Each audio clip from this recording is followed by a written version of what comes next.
Eu fico imaginando, né, Jesus, eu vou ter que ir para lá. O céu nem olhos viram, nem ouvidos ouviram, nem jamais penetrou em coração humano, que Deus tem preparado para nós. Jesus estava lá.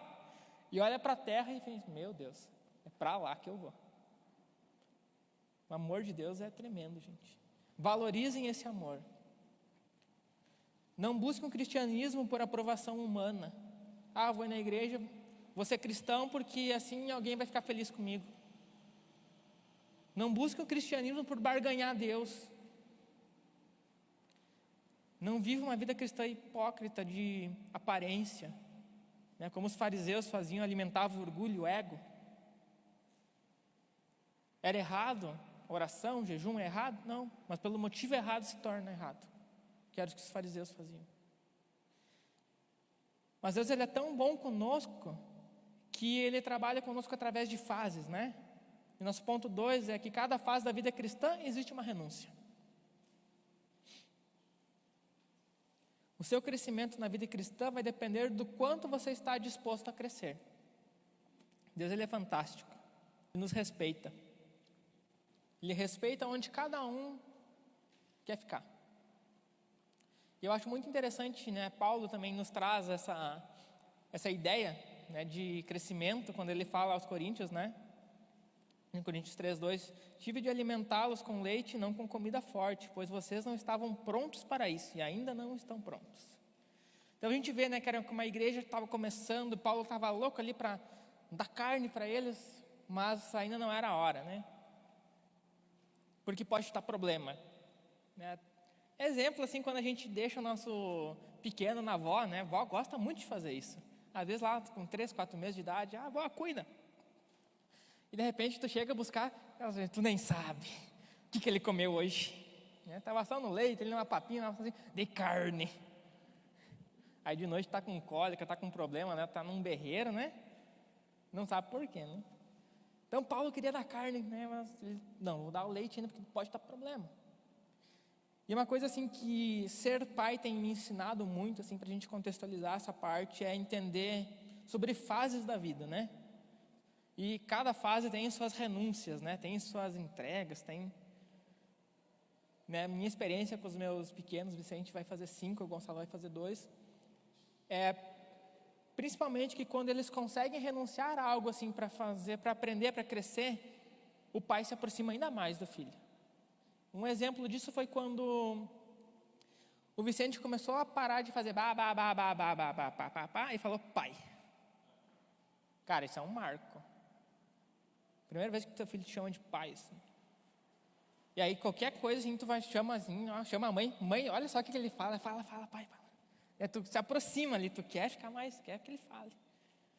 Né? Ou quando ele renuncia, né, aquele serzinho assim, né, que criança é um bichinho egoísta às vezes, né, quando nasce, né, tudo para mim, né, chora para mim, né, e ele fala assim, vou te dar um abraço, né, vem ali correndo te dar um abraço, tu esquece dele e pensa em ti, tu enlouquece, né, tu se aproxima ainda mais, né, tu ainda, nossa, meu filho me dá um abraço. Com o Vicente eu já estou numa fase assim que eu já posso conversar com ele, ele me entende. Então às vezes a gente sai conversar e tal, e eu penso assim, nossa, ele já está conseguindo entender o que eu quero. Ele já está numa fase que eu posso me relacionar mais profundamente com ele ainda. Um exemplo foi o exemplo do Dia das Mães agora. Ele me chamou, pai, preciso comprar um presente para a mãe, né? Não é um presente para a mãe. Eu falei, Vicente, vamos ter uma conversa séria agora. Ele falou, não, pai. E aí eu falei, não, Vicente, calma, que conversa séria não é sempre conversa ruim, né? E ele entendeu, a gente pôde o quê? Aproximar um relacionamento um passo a mais. E em todo esse crescimento ainda tem umas outras questões que é o quê? Tem sonhos que eu quero viver com o meu filho, que o pai deseja viver com o filho. Faz acho que uns 2 ou 3 anos que eu vi uma imagem que me marcou muito, que foi a imagem do pastor Lipão, pastor da Onda Dura, batizando seus filhos. Acho que era o filho mais velho. E aquilo nasceu no meu coração assim, nossa, um dia eu vou batizar os meus filhos, né? Eu acho muito fantástico, me emociono muito quando eu vejo um pai batizando um filho aqui na igreja, né? Os adolescentes, quando tem os pais ali, eles batizam e tal. E isso nasceu no meu coração, mas eu sei que para mim poder realizar isso, está nas mãos muito do meu filho querer. Não vai depender de mim. Não vou poder fazer essa escolha de chegar nesse ponto. Mas eu tenho esse sonho para ele. Da mesma forma, igreja, Deus ele tem sonhos para nós. Jeremias 29:11 fala: só eu conheço os planos que tenho para vocês, prosperidade e não desgraça, um futuro cheio de esperança. Sou eu, o Senhor, quem está falando. Amém? Então Deus ele tem planos que Ele deseja viver com cada um de nós, que Ele deseja viver com a igreja, mas vai depender de nós estarmos dispostos a crescer nessa comunhão para poder realizar. Eu trago sempre muito vivo na minha memória quando a gente começou na igreja. A gente pegou a fase do galpão. Acho que tinha umas 50 pessoas participando e o pastor Edson já falava: nós vamos ter uma igreja com 5.000 membros, um ginásio, uma escola. E eu falei: eu creio, né? Eu quero participar. E muitos que vieram dessa fase, hoje entendem que isso aqui é só o começo ainda do que Deus tem preparado para nós. Mas isso vai depender muito de quanto que nós desejamos também seguir o que Deus tem preparado para nós. Sempre que a gente foi trocando de lugar, foi trocando de unções, foi aumentando, Deus foi nos tirando mais coisas, foi mandando nós renunciar mais coisas, aumentar na busca, aumentar o jejum, aumentar a ousadia, aumentar o crescimento, novas fases. Eu sei que eu quero viver o que Deus tem para mim. Então, convido vocês também com a igreja. A idade espiritual, a maturidade espiritual, ela é diferente da cronológica, ela não é simplesmente no passar. Você vai precisar querer crescer. Você vai precisar querer entregar mais coisas para Deus, por amor a Deus, para que Ele possa te usar mais. Mas Ele vai te respeitar. Mas lembre-se que Ele tem sonhos. Deseje viver os sonhos que Deus tem para ti e para a igreja. E o nosso ponto 13, irmãos, é que renúncias seguidas de ações se tornam novos começos. Renúncia declarada não é renúncia vivida. Deixa eu explicar essa história dessa frase, ela é bem interessante. Essa semana eu tive uma conversa com uma pessoa que ela está numa transição de vida. Ela está saindo de uma fase da vida e indo para outra fase da vida. E ela falou assim: Pedro, eu não quero mais viver o que eu vivi antes, não quero mais, Deus me livre.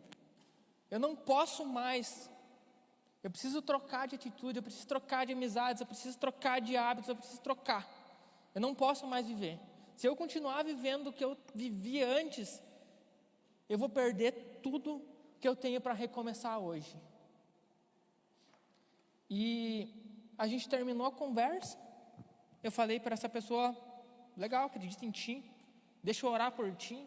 Orei, agradeci a Deus por ela estar disposta a fazer aquilo, por ela querer fazer aquilo, e pedi para Deus: Deus, ajude essa pessoa, dê força para essa pessoa. Porque hoje ela fez uma coisa, ela declarou que ela não quer mais.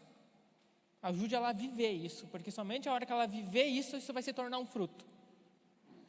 Exemplos, acho que tem várias que dizem: hoje eu vou começar uma vida devocional, né? Chegou segunda-feira, né? Vou começar uma oração segunda e vou ter todo dia. Mas se não faz, é como se não tivesse nem declarado, né? Não vale. Vou tirar agora o meu tempo de oração. Mas se tu não tira, é como se tu não tivesse nem declarado. Não tem valor algum, só palavra. Então, a tua renúncia, ela precisa virar uma ação. O que Deus está te pedindo hoje precisa sair do papel. Precisa ter essa coragem de tirar do papel as coisas. O mais legal é que Deus, Ele é um Deus que nos ama tanto, um Deus tão paciente. E lá em Lamentações Ele fala: graças ao grande amor do Senhor é que não somos consumidos, pois as suas misericórdias são inesgotáveis. Renovam-se cada manhã, grande é a sua fidelidade. Lamentações 3, 22 a 23. Então Deus está sempre disposto a te dar novos começos. E quando você começa a viver um novo ciclo, esse é um novo começo que Deus está te dando. Deus ele sempre está te dando a oportunidade de recomeçar algo. De você viver algo novo com Ele. De você simplesmente sair do que você estava fazendo e começar a plantar as coisas que Deus quer que você plante. Você colher esses frutos. Novos começos. Eu creio, irmãos, que Deus ele tem muito mais para cada um. Mas vai depender de quanto que nós quisermos fazer essas escolhas. Botar em prática o que muitas vezes você está procrastinando, postergando aí na tua vida, que tu sabe que tu tem que abandonar, que tu sabe que tu tem que largar, que tu sabe que tu tem que parar de fazer. Ou que tu sabe que tu precisa fazer. Deus ele está pronto para te ajudar com isso. A te dar esse novo começo. Mas Ele só vai poder te honrar à medida que isso sair do papel, virar ação, virar fruto. Então, irmãos, a nossa conclusão, ela nos traz que se nossas renúncias forem um ato de amor a Deus, viveremos uma presença de Deus real em nossas vidas. Se a gente conseguir renunciar, o que está impedindo Deus de atuar mais forte, a gente vai viver uma presença mais forte. Amém, irmãos?